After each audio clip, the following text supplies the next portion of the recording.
Kami harap warga negara Indonesia selalu melakukan lapor diri itu antara lain ya dalam situasi seperti sekarang ini.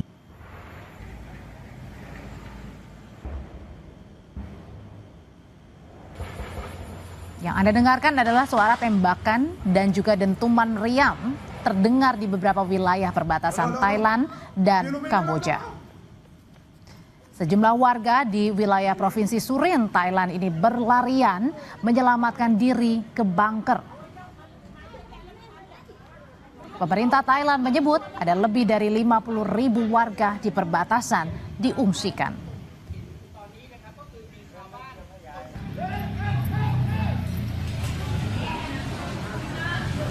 Situasi serupa juga terjadi di Kamboja. Ada sedikitnya 20.000 warga Kamboja di sana dievakuasi, salah satunya ke daerah Banteay Kamar. Di hari ketiga konflik Thailand-Kamboja, total ada 19 orang tewas di Thailand. Sebagian besar korban adalah warga sipil. Sementara untuk pihak Kamboja, korban tewas mencapai 13 orang.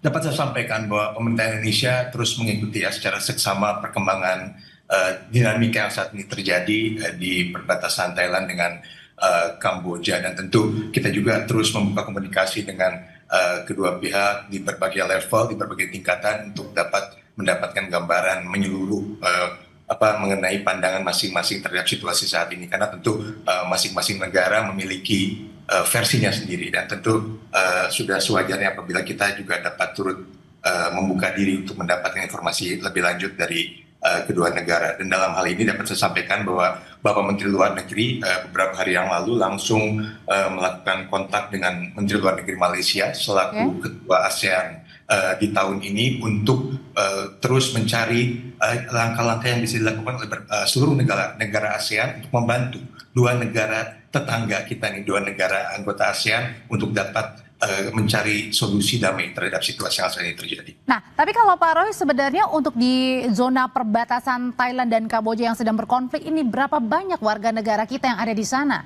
di zona merah? Ya, sebetulnya memang agak sulit untuk mendapatkan angka yang paling exact, yang paling tepat, karena kita juga akan berpegang pada data yang diberikan oleh WNI yang ada di lapangan. Tentunya kami harap warga negara Indonesia selalu melakukan lapor diri itu antara lain ya dalam situasi seperti sekarang ini. Dan menurut data yang kita punya secara formal ada sekitar 15 warga negara Indonesia yang tersebar di wilayah sekitar perbatasan yang saat ini sedang mengalami ketegangan, khususnya di bagian wilayah Thailand. Sementara di wilayah terdampak dari sisi Kamboja, data yang kami miliki tidak ada WNI yang ada di lokasi tersebut. Namun sebagai informasi tentu apabila kita lihat lagi petanya itu memang wilayah yang terdampak itu meliputi ada sekitar 4 provinsi di Thailand dan ada 3 provinsi di Kamboja, dan itu sekitar 150 meter dari sana ada beberapa tempat di mana warga negara Indonesia sering berkunjung gitu ya. Tapi yang pasti di daerah yang saat ini dikatakan atau dideklar sebagai wilayah konflik tidak ada WNI yang ada di sana.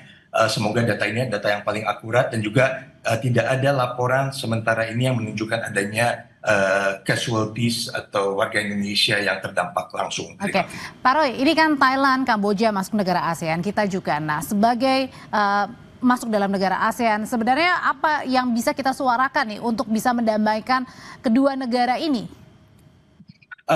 Sebenarnya begini, kita harus kembali kepada hal-hal yang bersifat mendasar, dan kita meyakini bahwa terlepas dari berbagai macam dinamika atau perbedaan ya di antara kedua negara tersebut, tentunya ada keinginan untuk dapat kembali ke cara-cara damai untuk menyelesaikan berbagai perbedaan. Apalagi di ASEAN sendiri kita kan punya ASEAN Charter, piagam ASEAN. Kemudian lebih jauh lagi negara-negara ASEAN tersebut sejak bahkan pendirian pendirian ASEAN di tahun 67 kita pun memiliki sebuah traktat nih, Treaty of Amity and Cooperation, traktat untuk persahabatan dan kerjasama di seluruh negara ASEAN yang bahkan sekarang sudah diikuti oleh bahkan lebih dari 60 negara di luar kawasan ASEAN. Nah, jadi saat ini yang penting adalah kita mencoba untuk mendorong agar kedua negara ini dapat duduk dan dapat membuka diri untuk konsultasi dan dialog lebih lanjut. Okay. Kita sedang cari formulanya dan tentunya kita berharap kedua negara tersebut dapat membuka diri dan dapat melakukan dialog dengan negara-negara ASEAN-nya, terutama saat ini di bawah keketuaan Malaysia di ASEAN. Itu kita akan membantu, tapi yang dibantunya pun harus menunjukkan itikat untuk ingin dibantu.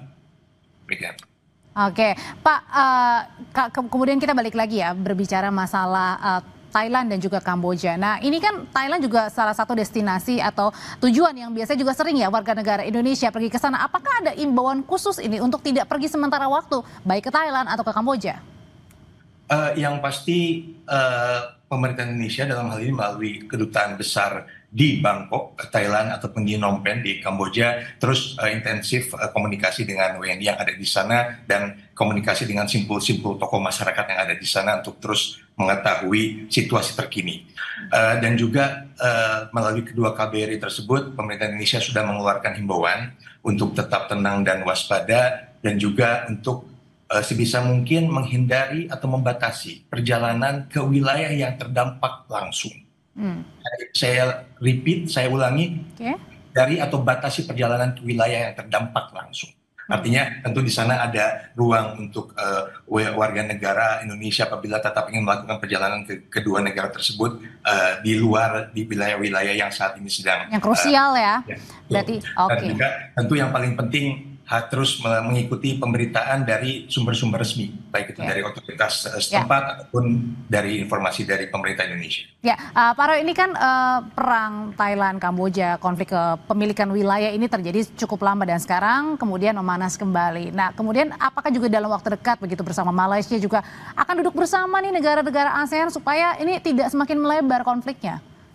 Ya, sebetulnya tanpa disebut ya, ini given untuk ASEAN itu setiap ada masalah baik itu yang melibatkan sesama negara ASEAN ataupun negara anggota ASEAN dengan negara di luar ASEAN itu sudah ada komunikasi awal di beberapa level untuk mencari formula yang dapat diterima oleh semua pihak yang sedang bertikai atau berselisih agar perselisihan itu dapat segera diselesaikan atau paling tidak dibatasi agar tidak eskalasi lebih lanjut. Nah, mungkin saat ini kita masih membutuhkan sedikit waktu untuk mencari formula yang disepakati oleh kedua belah pihak. Karena tentu seperti yang saya sampaikan di awal tadi, kedua pihak tentunya memiliki pandangan atau starting point masing-masing terkait dengan dinamika yang ada sekarang.